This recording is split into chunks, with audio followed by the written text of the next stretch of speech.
Vamos abrir as nossas Bíblias, não em Gálatas. Terminamos Gálatas, né? E eu sei que... Como é que é o nome disso aqui? Esse marcador de página aqui, seu, provavelmente estava em Gálatas, né? Então você vai para 1 Coríntios. Nós vamos estudar as duas cartas do apóstolo Paulo aos Coríntios. Não aos corintianos, tá? Aos Coríntios. Vai ser uma série grande, né? Porque as duas cartas são as duas maiores cartas de Paulo no Novo Testamento.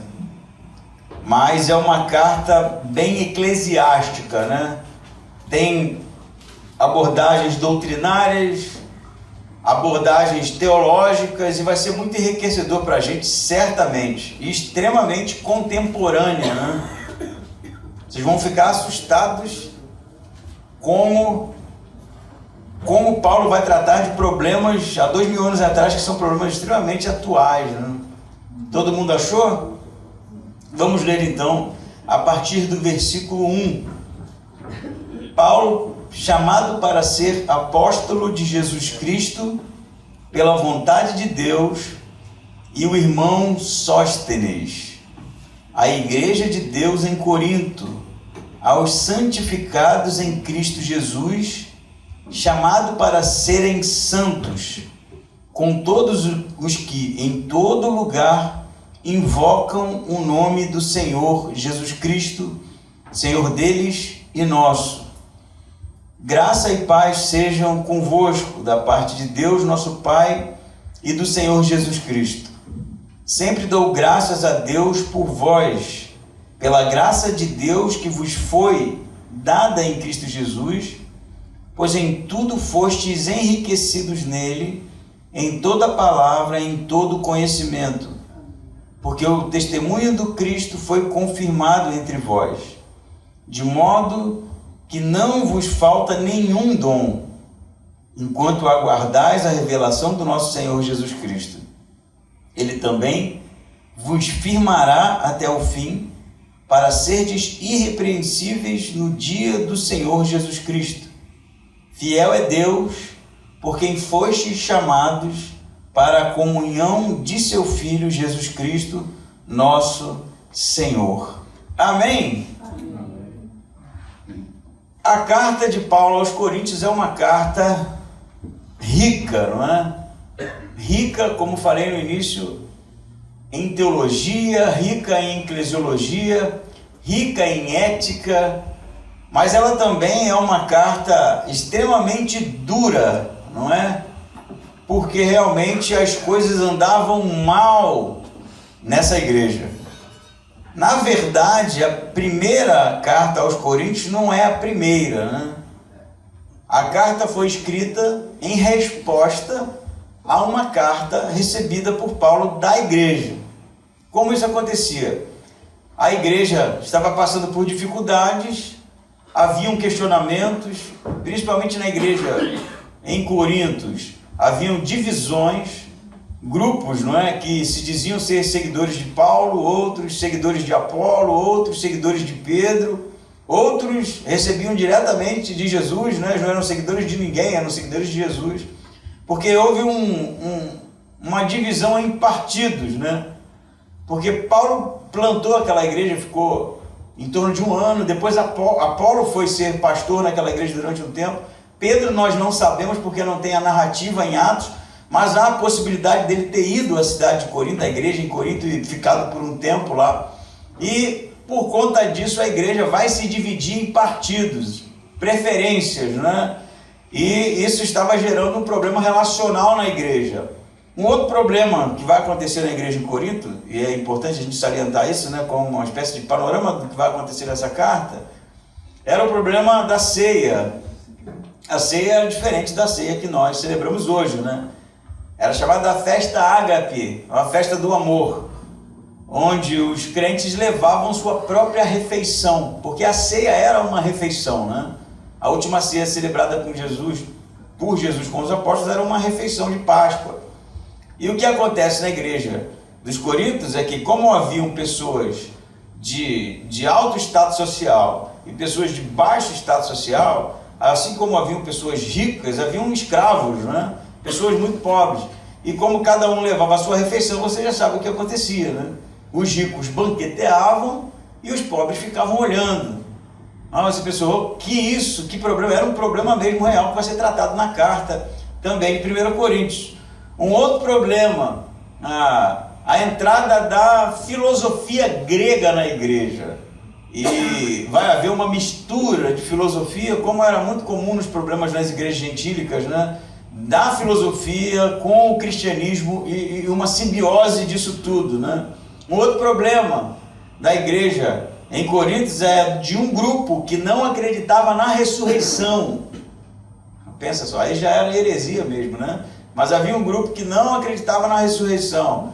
Um outro problema, né, que vai acontecer na igreja em Coríntios é a imoralidade sexual, né? Como, por exemplo, o caso trazido por Paulo de alguém que tinha um caso com a madrasta e a igreja toda sabia e não fazia nada, né? Eu acho que a gente poderia parar por aí pro problema, mas não acabou não, tá? Tem mais. Outro problema na igreja de Corinto era o problema dos dons espirituais, uma extrapolação dos dons espirituais. E assim você vai vendo que a igreja era uma das igrejas mais problemáticas do Novo Testamento no que tange ao conteúdo das cartas. Uma igreja que provavelmente adoecia qualquer pastor, né? Pastorear essa igreja devia ser uma coisa de um desafio absurdo. Mas o que você vai perceber, principalmente nessa introdução, é que Paulo nunca desistiu da igreja dos Coríntios. Nunca desistiu. Por isso que sua carta é uma carta pastoral, que quer realmente fazer com que as pessoas ali compreendessem o porquê do chamado delas e se endireitassem, não é? Assim, tendo dito isso, você vai perceber também que essa introdução que nós lemos não é uma introdução pura e simplesmente para iniciar uma carta, é um resumo de toda a carta. E Paulo fazia muito bem isso, ele resumia os tópicos na sua introdução. E a gente já começa então, né, para a nossa exposição no versículo 1, que normalmente Paulo vai falar, Paulo, o apóstolo, já em Coríntios ele vai dizer que ele é o Paulo chamado para ser apóstolo por Jesus, pela vontade de Deus. E a pergunta é, por que Paulo está dando essa carteirada, né? Porque não é comum ele iniciar uma carta assim.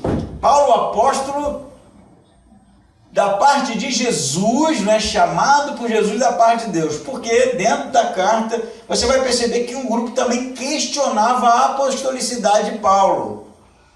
Questionava o papel dele como apóstolo, a autoridade dele como apóstolo. Então ele já começa a sua carta dizendo que o seu chamado apostólico não é da parte de homens, embora não esteja escrito dessa forma, mas ele é por conta de um chamado do próprio Jesus, não é? Jesus havia chamado Paulo, nós conhecemos a história porque estudamos o livro de Atos, quando Jesus vai aparecer ali para Paulo, Paulo vai cair do cavalo, vai ter uma visão de Jesus e vai ser chamado por Jesus para ser o apóstolo aos gentios. A gente já pode parar por aqui para fazer quem sabe um adendo aqui da palavra apóstolos, né?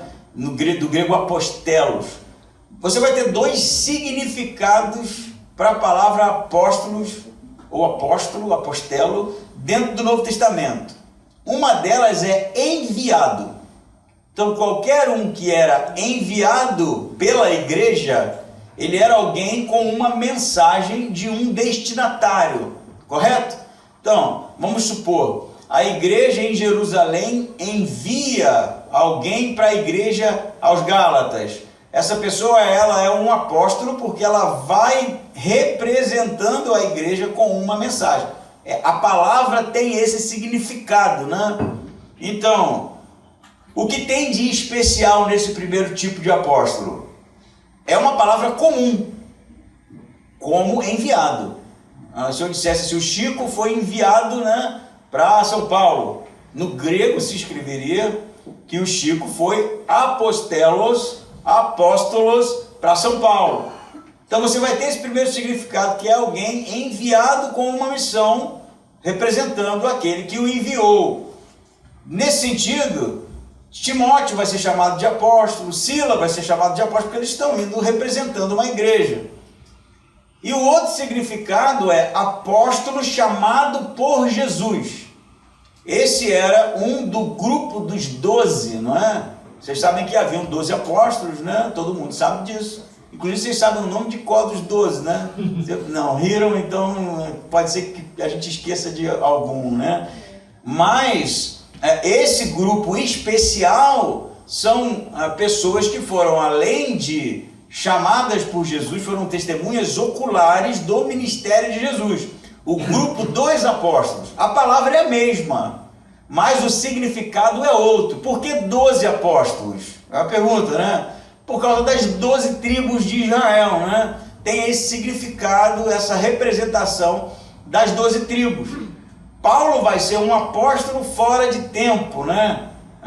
Na verdade, muitos vão dizer que Paulo deveria ser o apóstolo que substituiria Judas, não é? Que tirou a própria vida. Mas a gente sabe que vai ser escolhido Matias para o lugar de Judas. Então você vai ter Judas, você vai ter o grupo dos 12 e Paulo. Paulo não é o 13º apóstolo, né? Embora ele seja o apóstolo de número 13, chamado por Jesus. Mas a maneira correta de lidar com isso é o grupo dos 12 apóstolos e Paulo, como um apóstolo comissionado por Jesus, chamado por Jesus, com a mesma autoridade dos apóstolos de Jerusalém, fora de tempo.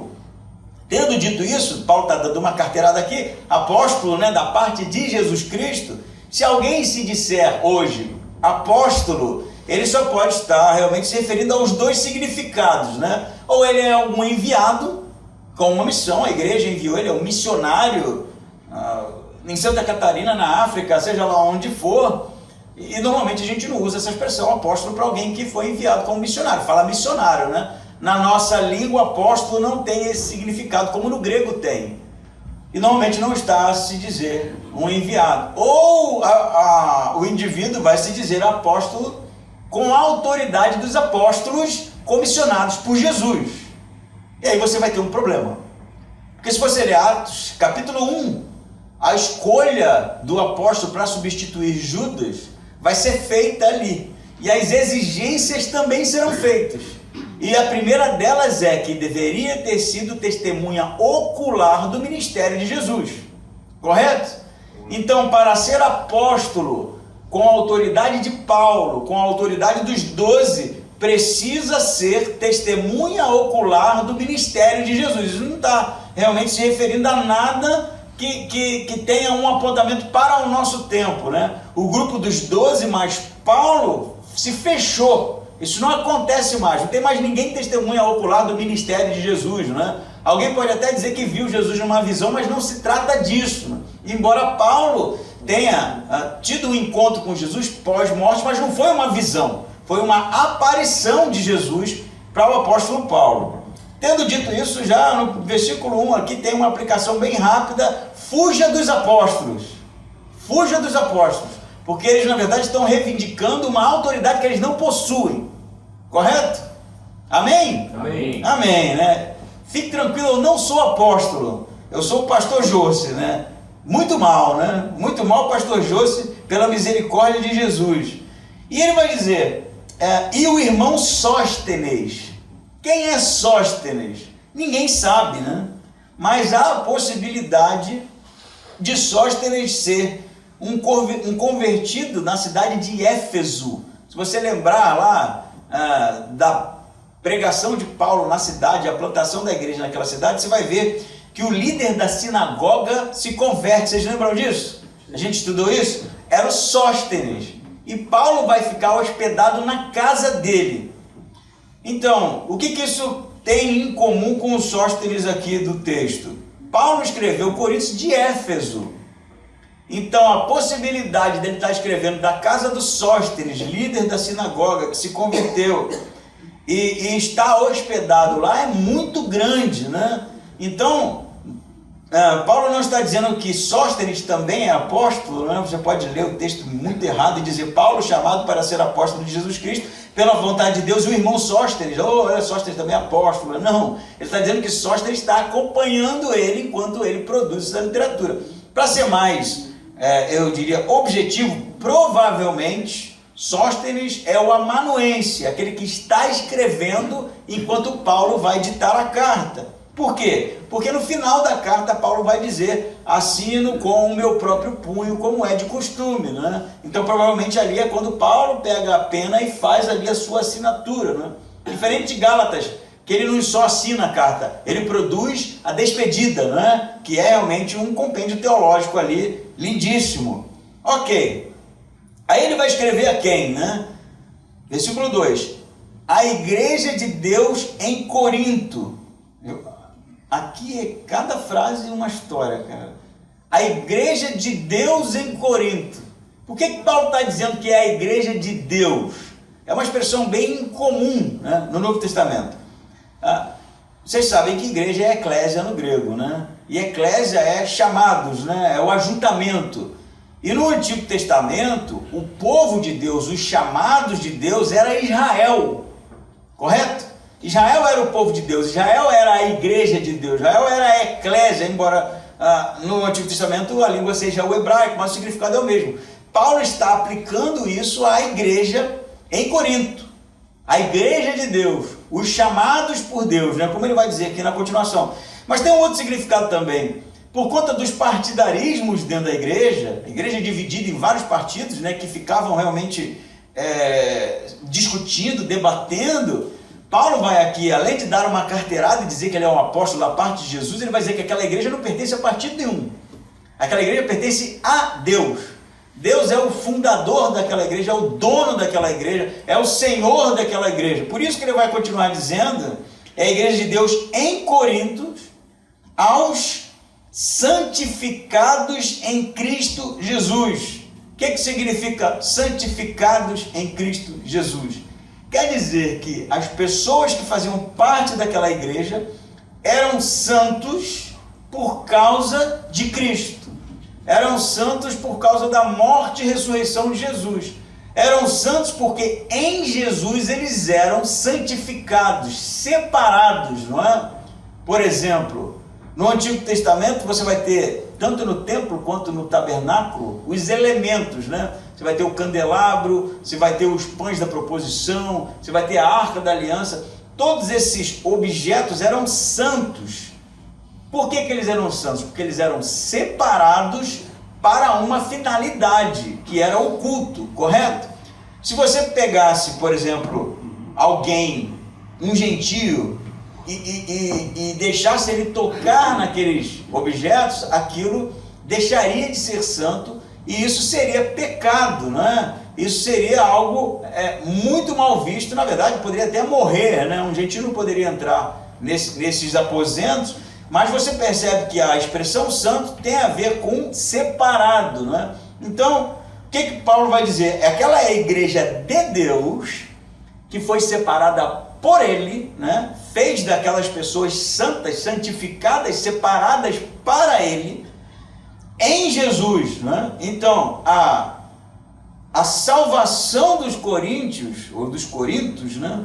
Elas não eram fruto das suas capacitações, não era fruto das suas ferramentas espirituais, não era fruto de nenhuma outra coisa, a não ser da vontade de Deus em Jesus, que eles fossem feitos um povo separado por Deus. Amém? Amém. Tem mais, né? Ele fala, santificados em Cristo Jesus, chamados para serem santos. Peraí, pastor, tá estranho, é um problema de tradução aí. Porque se eles já foram santificados, por que eles são chamados para ser santos? Porque a expressão chamados para ser indica um propósito, né? Um objetivo. Qual é o objetivo? Ser santo. Mas por que eles precisam ser santos se Deus já os santificou em Cristo Jesus?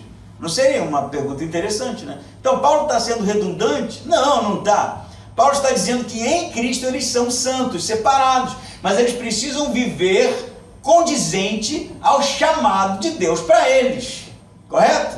É isso que Paulo está dizendo, vocês são santos, separados por Deus, o povo de Deus, a igreja de Deus, mas vocês são chamados para corresponder justamente ao que Deus fez por vocês, ou pelo que Deus tornou vocês. Então a expectativa de Paulo é realmente que eles se comportem, vivam segundo o chamado de Deus para a sua igreja. Por que Paulo está falando isso? Lendo a carta você vai ver que quando o chicote começar a descer no lombo, vai fazer todo sentido. Chamados para serem santos. Por quê? Porque Deus fez de vocês um povo exclusivo para Ele, como os elementos do tabernáculo, separados para Deus. Vamos avançando aqui, né? Preciso fazer aqui, porque cada frasezinha é lotada de significado teológico, ensinamento, né? Não é só uma coisinha que Paulo escreveu aqui para continuar produzindo, né? E ele vai dizer mais, chamados para serem santos, versículo 2 ainda. Com todos os que em todo lugar invocam o nome do nosso Senhor Jesus Cristo, deles e nosso. Então, a igreja de Corinto, a igreja de Deus, dos santos, né, que Deus fez santos, chamados para se comportarem, viverem uma vida de santidade, vocês e todos os que em todo lugar invocam o nome do Senhor. O que Paulo está dizendo aqui? Que a igreja dos Coríntios pertence a Deus, precisam viver em santidade, porque eles fazem parte de algo muito maior. Não é uma igreja em si mesmada, não é a última bolacha do pacote, não é a única no planeta Terra. Deus estava fazendo algo grandioso, igrejas estavam nascendo, né? Igrejas estavam sendo plantadas, e Corintos, a cidade de Corintos, ou melhor, a igreja na cidade de Corintos, era parte disso, parte de algo muito maior, da nova criação de Deus, da nova instituição espiritual, que é realmente a igreja iniciada por Jesus, porque Jesus mesmo disse que ele fundaria, né, iniciaria a sua eclésia, e ele vai dizer Senhor deles e nosso, não é? Como que colocando Coríntios, não, a igreja na cidade de Coríntios, como parte de algo muito maior, porque provavelmente na sua, quem sabe, vaidade, no seu orgulho, eles estavam se achando alguma coisa destacada, não é? Eu acho que a gente pode parar por aqui para fazer uma aplicação, né? Porque aqui eu realmente vou ter que explicar ponto por ponto aqui para a gente entender as sutilezas do texto. Você vai ter aqui uma divisão bem interessante. Lendo com calma, você vai perceber que Paulo vai dizer sobre aquilo que Deus já fez aos Coríntios, aquilo que Deus está fazendo e aquilo que Deus irá fazer. No primeiro momento, o que Deus fez pelos Coríntios? Fez deles santos, convidou a uma vida de santidade, fez daqueles gentios, né, pecadores, inadequados, o povo de Deus, e convidou-os a fazer parte da nova criação. A nova criação em Cristo, algo novo que estava acontecendo realmente no mundo, né? No universo, assim como Romanos vai dizer que toda a criação aguarda ansiosamente a revelação dos filhos de Deus. E o que isso tem a ver com a gente? Primeira coisa, Deus nos chamou para sermos santos. Embora em Jesus nós tenhamos sido feitos separados para Ele, nós somos convidados a termos uma vida digna do nosso chamado. Somos convidados a ter uma vida de santidade. E o que é uma vida de santidade? Uma vida de indivíduos, de pessoas separadas para Deus. Uma vida de pessoas, como ele vai dizer aqui na continuação, em comunhão com Jesus. Uma vida realmente digna da pessoa de Deus que é santa. Isso tem elementos teológicos lindos, né? Porque a gente sabe que no que depender da gente nós vamos ser santos nunca. Isso é realmente algo da parte de Deus, essa santificação, mas ao mesmo tempo nos convida a viver uma vida diferenciada, não é? Isso tem elementos não só éticos, né, que era um problema dentro da cidade e na igreja na cidade de Corinto, mas é um problema também de entender a que você foi chamado. se você entendesse, como Paulo está desejando que você entenda, que os destinatários entendessem, que eu entenda, que nós não somos um pontinho, né, em um imenso mar azul. Se nós entendêssemos que nós fomos chamados para fazer parte da nova criação de Deus, se nós entendêssemos que nós fomos chamados para fazer parte da família de Deus, se nós entendêssemos que nós fomos chamados para sermos separados para Ele, a nossa vida realmente seria uma vida condizente com o nosso chamado. Então, não se trata de uma instituição, né? Uma instituição pura e simplesmente. Não se trata de uma organização com CNPJ. Não se trata de um lugar que eu frequento. Não se trata do grupo que eu gosto. Se trata realmente de algo produzido por Deus com uma finalidade toda especial: ser santo. Amém? Amém. E a pergunta é, né? Como eu vou deixar passar? Temos vivido realmente uma vida de santidade? De pessoas que correspondem, ou pelo menos que buscam corresponder ao chamado de Deus? Ou será que a gente descansa realmente nessa afirmação de Paulo de que Deus já nos fez santo? E isso é suficiente. Não, se Deus me fez santo, então não preciso me preocupar, porque já está feito. Mas se fosse só isso, não haveria um convite para andar em santidade. Não haveria um convite para realmente corresponder ao chamado de Deus. E eu penso que pode ser que na nossa geração, em um liberalismo teológico tão frequente, tão presente, as pessoas realmente vivam o evangelho da graça barateada. O evangelho da graça que não requer dele nenhum tipo de comportamento adequado para o chamado que Paulo está falando que Deus fez. Entende isso? É o evangelho que é uma desculpa para viver da maneira que a gente quiser. É uma graça que realmente não espera de você que você realmente viva com dignidade, segundo a santidade do próprio Deus. Isso realmente é pregado em todo lugar, não é? É pregado em todo lugar. Não quero ser repetitivo aqui, mas realmente a gente precisa entender que há implicações morais e éticas, há implicações espirituais para o chamado que Deus fez para a gente. Porque se eu faço parte realmente desse povo de Deus, se eu faço parte da nova igreja, não é? Daqueles que foram chamados em Cristo para a santidade, eu realmente entendo a prioridade que é o reino de Deus na minha vida. Não tem como, na verdade, desvincular uma coisa da outra. Se você foi chamado para ser santo, se você é a nova criação, se você é a igreja de Deus, é isso que você é e ponto. Tudo é isso agora. Não é tipo assim, eu me converti, aí eu deixo de fazer umas coisas. Agora eu não posso fazer outras coisas. Sabe esse olhar extremamente veterotestamentário de que a conversão é abandonar certas práticas e absorver novas?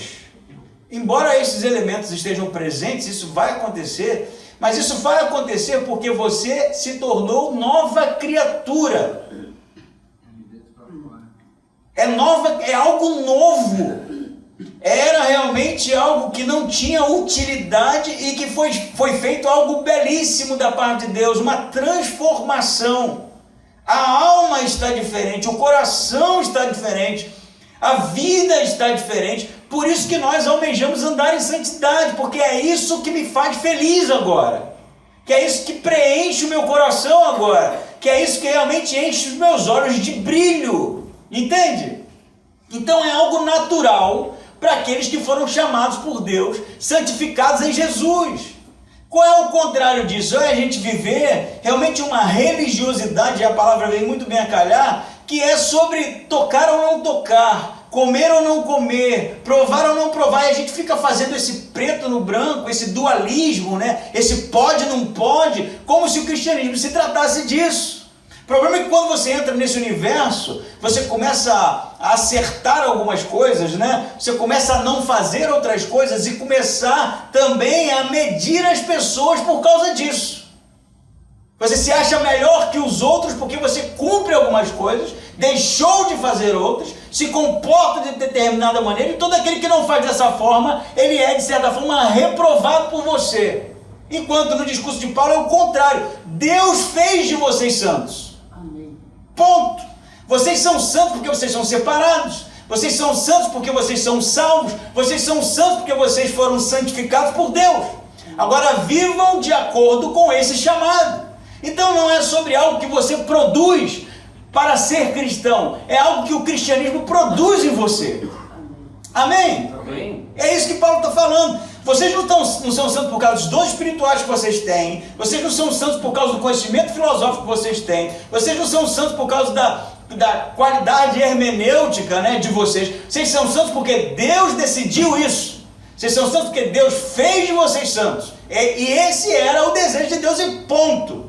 Ah, mas eles estavam vacilando. E estavam muito. Mas isso não vai desfazer o chamado de Deus para a santidade. Na verdade, isso vai fazer com que eles sejam endireitados e corrijam, percebam o erro e corrijam por causa do amor, do realmente entendimento que eles têm do chamado de Deus para aquela igreja. Então percebam, não é sobre, mais uma vez, não tocar, não provar, fazer ou não fazer, não é? É sobre realmente uma transformação que vem de dentro para fora, que faz com que nós, pecadores, né? Todos aqui, terríveis pecadores, mas que foram salvos e chamados para serem a igreja de Deus. Amém? Amém? Você, junto comigo, né? Junto com o irmão que está do seu lado, na sua frente, atrás de você, junto com outras igrejas, não é isso que Paulo está dizendo aqui? Outros que também proclamam o nome do nosso Senhor Jesus, Senhor deles e nosso. Realmente somos chamados para vivermos uma vida de santidade porque Deus assim o quis. Igreja, povo de Deus. Amém? Lindo, né? E aí ele vai dizer aqui, versículo 3: graça e paz sejam convosco, da parte de Deus, nosso Pai, e do Senhor Jesus Cristo. Então, a saudação terminou, né? Essa aqui é a saudação. Agora vem realmente os outros dois momentos. Se você prestar atenção, como eu falei, o que Deus fez, né? Chamou vocês, santificou vocês, convidou vocês a viverem uma vida de santidade em Jesus. Isso Deus fez no passado, né? Foi assim quando Paulo começa a pregar na cidade dos Coríntios, as pessoas ouvem, entendem, né? Recebem Jesus como o Messias, né? O Salvador, e são ali feitos povo de Deus. O que Deus está fazendo, né? Versículo 4, isso aqui é lindo. Sempre dou graças a Deus por vós. Só aqui já dá um ponto, cara. Não sei se você já leu 1 e 2 Coríntios. Se você ler 1 e 2 Coríntios, você vai ver assim, não, peraí, Paulo está mentindo aqui. Sempre dou graças. Como assim, Paulo? Como é que Paulo sempre dá graças? Ou ele está usando de mera formalidade, né? Sempre dou graças a vós, é só uma formalidade. Ou ele está sendo honesto, ou irônico, né? Pode ser. Sempre dou graças, apesar, né? Mas é óbvio que Paulo está sendo genuíno. Porque embora a igreja seja cheia de problemas de fazer a gente tremer na base, Paulo sempre dá graças pelaquela igreja, porque eles eram gentios, eles eram pagãos, eles eram idólatras e foram feitos povo de Deus. Ele poderia dizer assim, não dou graças a Deus por vocês, por causa disso e disso e disso, né? Essa igreja aí não presta. Mas o que ele vai dizer? Sempre dou graças por vós.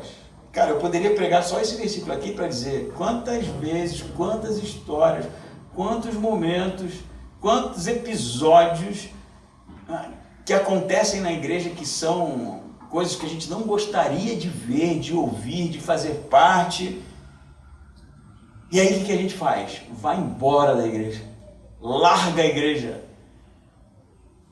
essa igreja não serve, não presta, né? Porque o irmão fulano, o irmão ciclano, olha o que Paulo está falando, apesar de tudo que acontecia naquela igreja, ele sempre dá graças a Deus.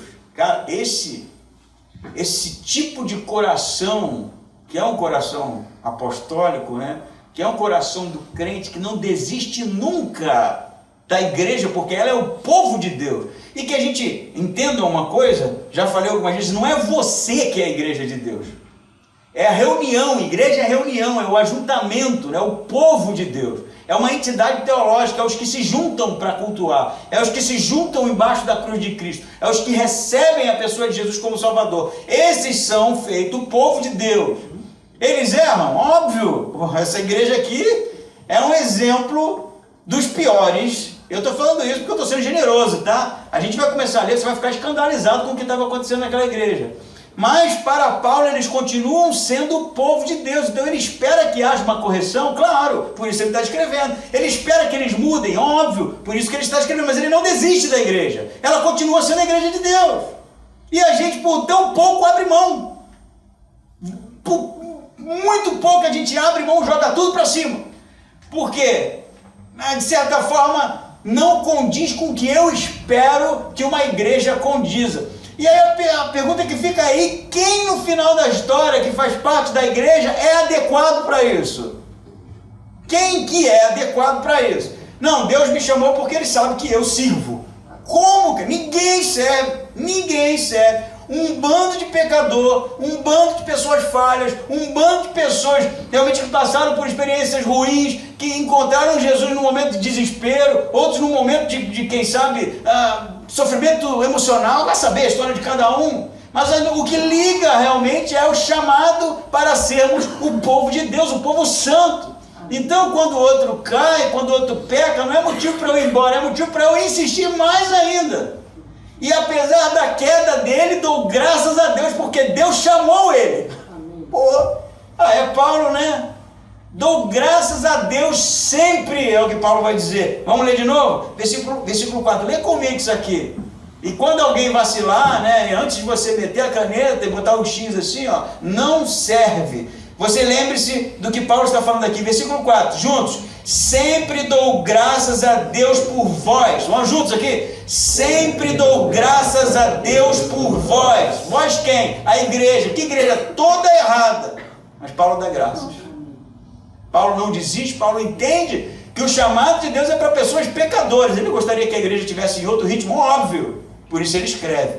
Mas ele sabe que não depende da performance das pessoas, não depende de ser bonzinho, de ser malzinho, não depende de nada disso. Somos falhos, caímos, reclamamos, brigamos, mas nos acertamos porque o que nos liga é a morte e a ressurreição de Cristo e o chamado para sermos seu povo.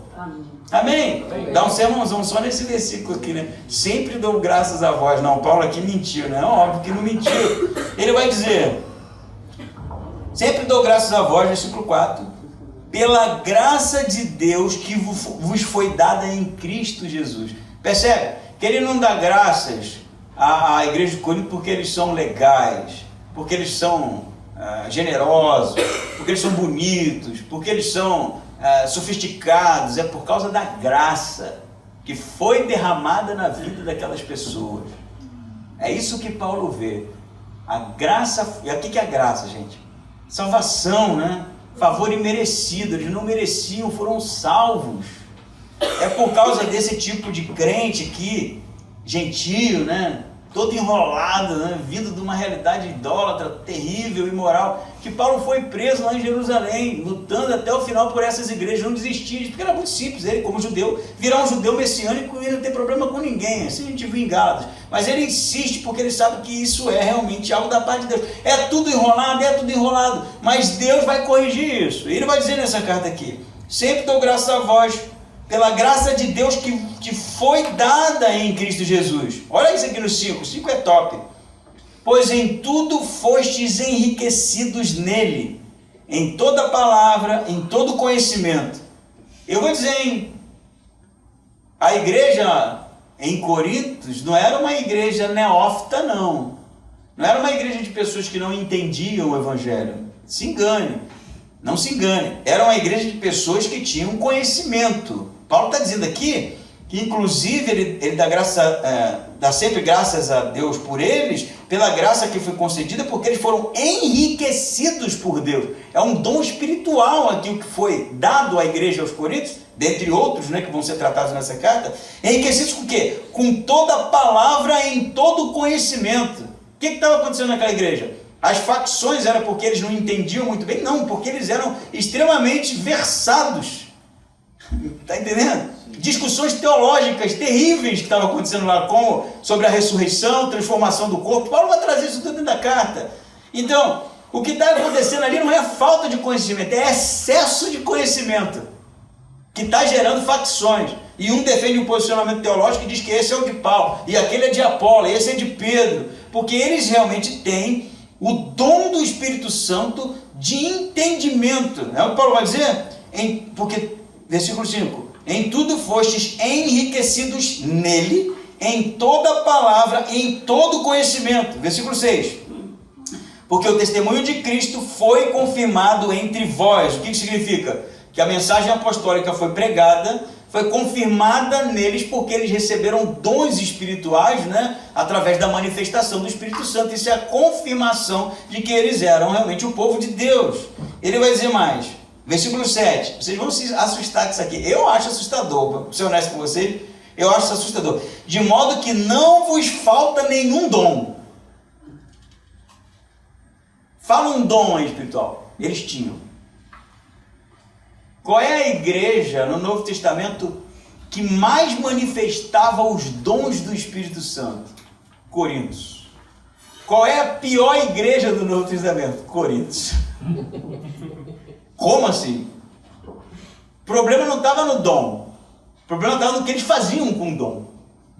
Então você vai ver, no primeiro momento, o que Deus fez? Chamou vocês em Cristo para ser o povo dele. Salvou vocês, justificou vocês.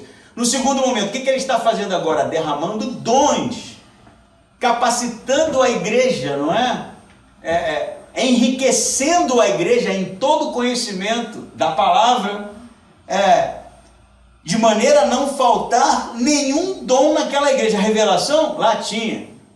Profecia? Lá tinha. Dom de línguas? Lá tinha. Sonhos? Tinha. Habilidade de pregar? Tinha. De ensinar? Tinha.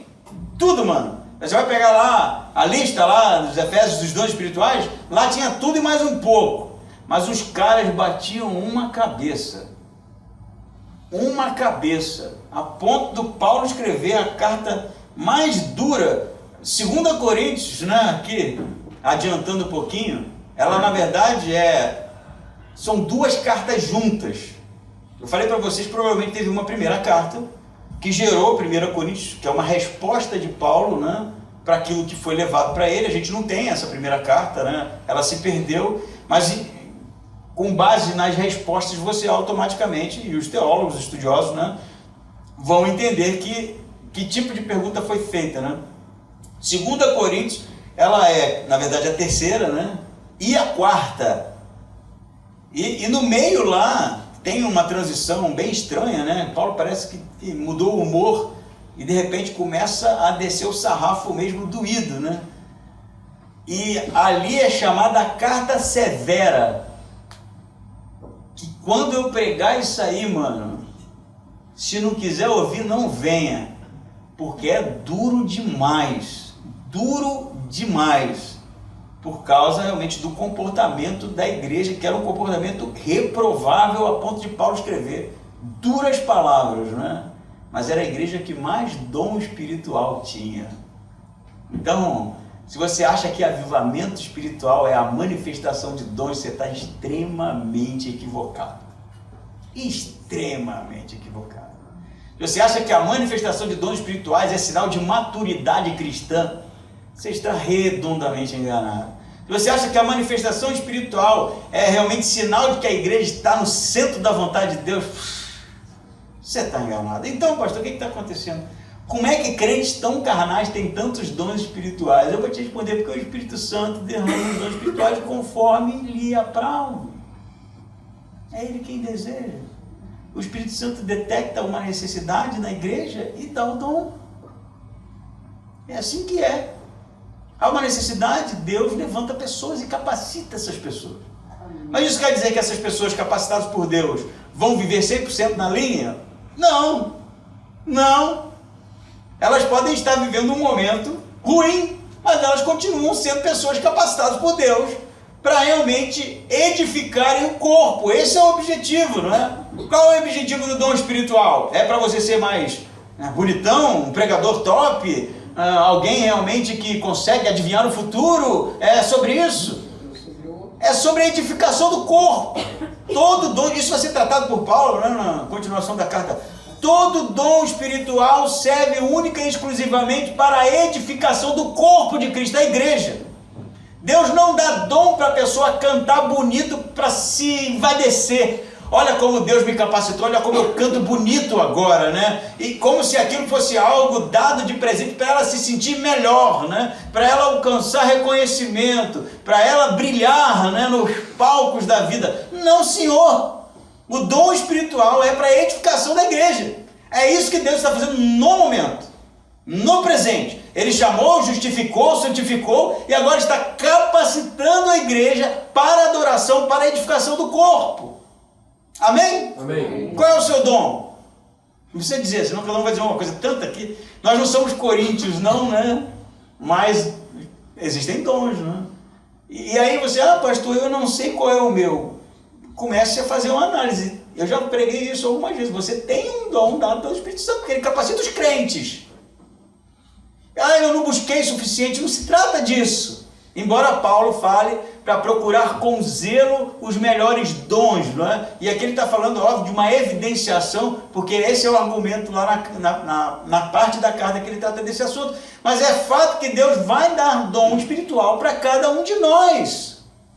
Vai dar, mano. Qual é o meu? Eu sou apóstolo, pastor. Eu sou... Porque a gente olha logo para esses que são mais públicos, né? Pai apóstolo, né? Tem muita gente que é apóstomo. Apóstomo ninguém quer ser, né? Mas Deus capacita e dá dons espirituais. Pessoas que antes não tinham nenhum conhecimento das escrituras, de repente começam a ensinar, cara. Não de repente, óbvio que isso não vai ser do dia para a noite, né? Mas uma capacitação do Espírito Santo para compreensão, dom de hospitalidade, dom de intercessão, dom de generosidade, dom do amor. Caramba, são tantos dons espirituais que Deus derrama sobre a sua igreja, mas o nosso problema é que muitas vezes a gente não vê a coisa com os olhos corretos, não vê a família de Deus, não vê a utilidade que eu tenho na família de Deus, para ser edificação. A gente começa a olhar para as nossas capacitações em si mesmadas, é sobre eu e eu, ponto, é sobre o que eu sei fazer, sobre o que eu sei produzir, é sobre o quanto eu sou bom nesse tipo de coisa, e a pergunta que a gente faz é, e qual é a função disso na igreja? Que essa é a pergunta. Que vocês têm dons, eu sei, óbvio, tem que ter dom, a não ser que você não seja crente, né? A não ser que você não seja parte do povo chamado por Deus, você não tenha recebido Jesus como Salvador, isso não tenha sido honesto da sua parte, aí ok, aí eu não posso falar. Mas se você é um crente em Jesus mesmo e tem o Espírito Santo na sua vida, porque todo aquele que reconhece Jesus como Senhor e Salvador, recebe o selo da promessa que é o Espírito Santo, você tem dons espirituais dados pelo Espírito Santo para você. Isso precisa ser útil do corpo, porque esse é o papel. Quando o dom do Espírito Santo se torna algo ensimesmado, vira Coríntios. Vira a igreja em Coríntios, pessoas ensimesmadas achando uma melhor que a outra, que uma é melhor que a outra, comparando um com o outro, fazendo esse tipo de análise que é extremamente carnal. Então os nossos dons derramados por Deus, que Deus derramou nessa igreja e tem derramado nas nossas vidas, são dons realmente para a edificação da sua igreja, para o crescimento da sua igreja, para o aperfeiçoamento da sua igreja, da parte do Espírito Santo. Amém? Amém. Qual é o melhor dom? Qual é o melhor dom, gente? O amor, né? Havendo o amor, as outras coisas nem importam, Paulo vai dizer, justamente nessa carta, né? Mas além disso, né? Porque o amor é o dom comum em todos os crentes, né? O amor não é um dom que um tem e o outro não tem, né? O amor é o dom produzido pelo Espírito Santo na nossa vida, né? Além disso, você tem capacitações dadas pelo Espírito Santo, que só vão cumprir o seu propósito quando elas forem úteis no corpo. Por isso que Paulo vai dizer aqui, vocês foram, versículo 5 de novo, em tudo enriquecidos nele, em toda palavra, em todo conhecimento, porque o testemunho de Cristo foi confirmado em vós, de modo que não vos falta nenhum dom, enquanto aguardais a revelação do nosso Senhor Jesus Cristo. E aqui Paulo vai usar um elemento escatológico, O aguardando é algo realmente que aponta para o futuro, para a segunda vinda de Jesus. Enquanto Jesus não se revela, enquanto Jesus não retorna, a igreja está sendo capacitada por Deus, pelo Espírito Santo, para servir, para ser igreja, para crescer, para ser o corpo, para ser edificada, Edificada a expressão no grego, oikodomei, é um crescimento, uma construção de um prédio, que ela avança, ela vai crescendo, tem um alicerce, que é a doutrina apostólica, que é o Evangelho de Jesus, e que o Espírito Santo está produzindo a edificação, o crescimento desse corpo, o crescimento dessa igreja, o avanço dessa igreja, o aperfeiçoamento, que vai terminar quando? Quando Jesus voltar, que aí nós seremos aperfeiçoados de uma vez por todas, Então, estão entendendo? O que é o dom do Espírito Santo? É parte da nova criação, é algo novo que Deus está fazendo, nos aperfeiçoando, gerando em nós aperfeiçoamento até a perfeição que será depois da vinda de Jesus. Por isso que Paulo está dizendo, vocês em tudo foram aperfeiçoados, receberam dons espirituais até na expectativa da volta de Jesus. Não é isso que ele diz aqui? De modo que não vos falta nenhum dom, versículo 7, enquanto aguardais a revelação do nosso Senhor Jesus Cristo. Então o que Paulo fez? Para rememorar aqui, anota aí, nos chamou, nos santificou, nos separou para sermos um povo seu. Só a igreja aqui em Timbó? Não, todos que estão debaixo da cruz de Jesus. O que ele está fazendo? Até a vinda de Jesus, capacitando, dando dons espirituais, gerando crescimento, edificação. Qual é o objetivo desses dons? Edificação do corpo. Edificação do corpo, ser útil, Útil é ruim. Ser útil, ser realmente alguém que funciona, uma peça que se encaixa. Mas olha só, hoje nós vivemos uma cultura de consumismo, As pessoas consomem a igreja. Elas sentam, observam e julgam qual o melhor lugar para elas estarem. E o que isso tem a ver com dons espirituais para a edificação da igreja? Nada. Qual é o chamado? Servir. Por que a capacitação? Para fazer parte, para edificar, para o crescimento. E por que as pessoas se comportam assim? Porque estão entendendo tudo errado. Igreja, como falei, é família, a gente não desiste dela. A gente, na verdade, é capacitado para ajudá-la. Correto? Amém. Então, não existe no mundo antigo essa cultura de consumismo de igreja. De ficar pulando de igreja em igreja, fazendo uma avaliação qual me serve melhor. Você que serve. Você é o servo. Você é aquele que foi chamado para servir. Não é a igreja que serve você. Não é a igreja que tem que ter um pregador que prega do jeito que você goste. Não é a igreja que tem que ter pessoas bonitas do jeito que você acha que tem que ter. Não é a igreja que precisa ter pessoas X, Y, educadas, sei lá o que a gente espera da igreja. Você é chamado, capacitado para as pessoas para servir na igreja. Amém.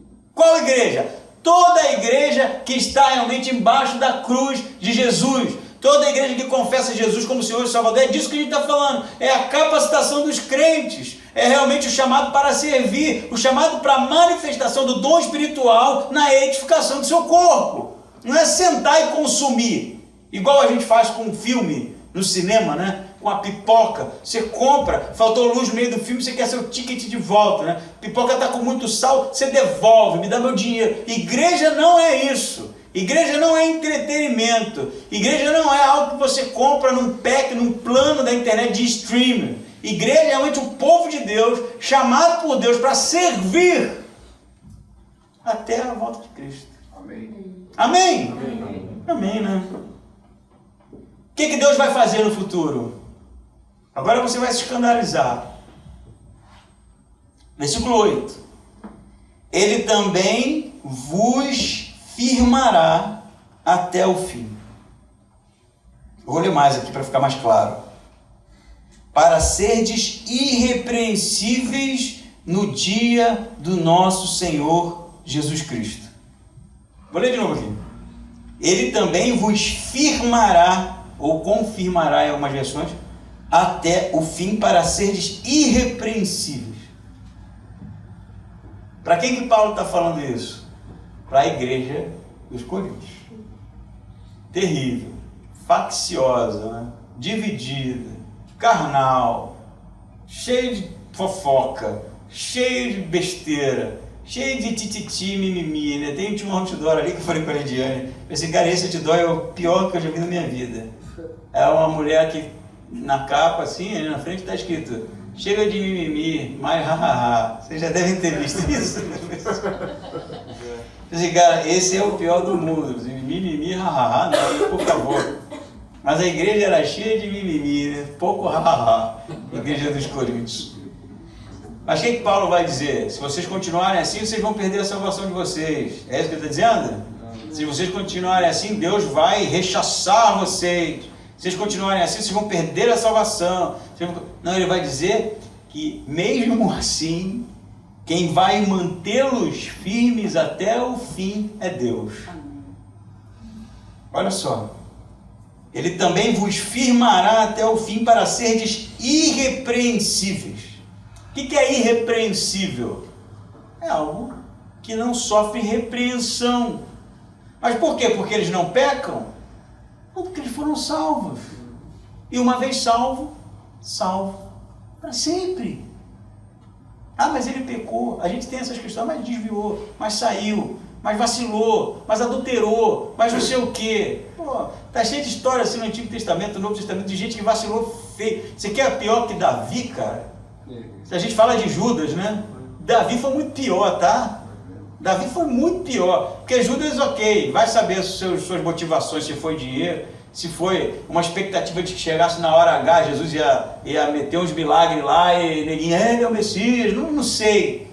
Mas pelo menos não mandou matar ninguém, né? Mandar ele não mandou, né? Ele só entregou para a morte. Mas Davi fez o quê? Adultera, sem necessidade, tinha um monte de esposa, aí deseja a mulher do outro, aí engravida a mulher do outro, aí vê que aquilo vai dar problema para ele, manda matar o outro.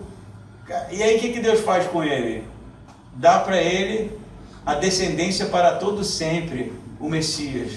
Ah não, Davi não merecia. É óbvio que não merecia. Quem está falando que alguém merece alguma coisa aqui, né? Não é sobre merecimento, né? É sobre realmente uma decisão de Deus de chamar um povo para si, torná-los santos, irrepreensíveis, até o dia da vinda de Jesus. Quando Jesus voltar, você sabe o que ele vai dizer para você? Ó, não gostei daquele dia, hein? É isso que ele vai dizer? Ó, você vacilou aquelas vezes, né? Ó, vou abrir meu livrinho aqui, né? Vamos ver aqui as vezes que você pecou, vacilou. É isso que ele vai dizer? Ele vai dizer: vinde amados de meu Pai, porque nós seremos irrepreensíveis, porque todos os nossos pecados Jesus carregou naquela cruz sobre si. Amém? Amém. Isso eu já falei tantas vezes, né? Não custa repetir. Quais pecados ele levou sobre si? Todos. Ah, mas e se eu pecar? Já carregou sobre si todos os pecados. Os que nós praticamos no passado, os que nós praticamos no presente, os que nós iremos praticar no futuro, já foi colocado sobre Cristo. Por isso que nós seremos irrepreensíveis. Porque não depende da nossa performance, como tanto falo. Porque depende única e exclusivamente da graça derramada sobre aqueles que recebem Jesus como Senhor e Salvador, fruto da sua morte e ressurreição. Amém? Amém. Então, recapitulando, eu estou sendo redundante hoje, não é que eu estou com um software muito bom para estudar lá, né? E agora eu estou dando teológico. Na verdade, eu não estou nem aprendendo a usar o troço direito, burro, né? Eu não tenho esse dom espiritual ainda, né? O dom da compreensão dos softwares mais sofisticados, né? Logo vai acontecer, né? Mas, primeiro momento, Deus chamou o seu povo para ser santo, não é isso? Isso ele fez no passado, ele salvou, ele santificou, ele justificou. No segundo momento, ele tem derramado dons espirituais para a edificação do seu corpo. E esse é o desejo de Deus, que nós sejamos úteis, que nós sejamos realmente pessoas em Cristo, capacitados pelo Espírito Santo para que realmente a igreja cresça, amadureça, né? Avance. E num terceiro momento, o que vai acontecer com a gente? Nós seremos achados irrepreensíveis. Não porque somos bons, não porque temos capacitações, não porque somos éticos, não porque somos pessoas que deixaram de fazer algumas coisas e passaram a fazer outras coisas melhores, mas porque realmente no sangue de Cristo nós somos lavados de todo pecado. E não há acusação que possa nos separar realmente do amor de Deus. Isso é lindo demais, cara. E essa teologia você precisa abraçar ela, que ela é bíblica. Ela é bíblica. A salvação não depende de você. A salvação é um presente de Deus, porque Ele quis salvar, quis santificar, e Ele quer que você chegue no dia do Senhor Jesus Cristo irrepreensível. Irrepreensível. Não tem nada que você tenha feito, nada que você vá fazer que mude isso. Não tem, se você é um crente, né? Se você não é sobre isso que nós estamos falando. Será irrepreensível. Agora tem umas coisas interessantes aqui. Ele fala assim,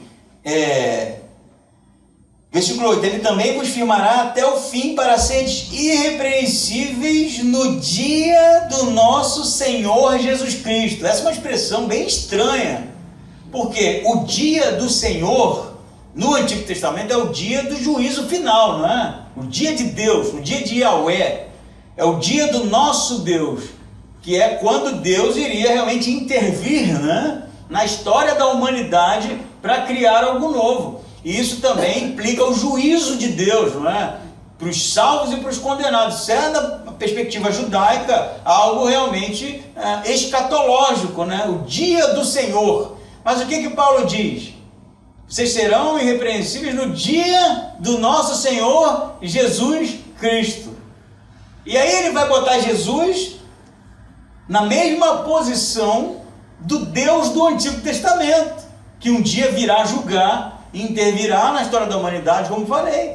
É o dia não só do nosso Deus, né, da perspectiva judaica, mas é o dia do nosso Senhor Jesus Cristo. Ele não está dizendo que Jesus e Deus é a mesma pessoa, né? São pessoas distintas, mas são de mesma categoria. Jesus é Deus, é divino e irá intervir na história da humanidade, e Deus o Pai é Deus, é divino e também irá intervir na história da humanidade. Perceba a ousadia de Paulo, há 2000 anos atrás, o que ele está dizendo aqui?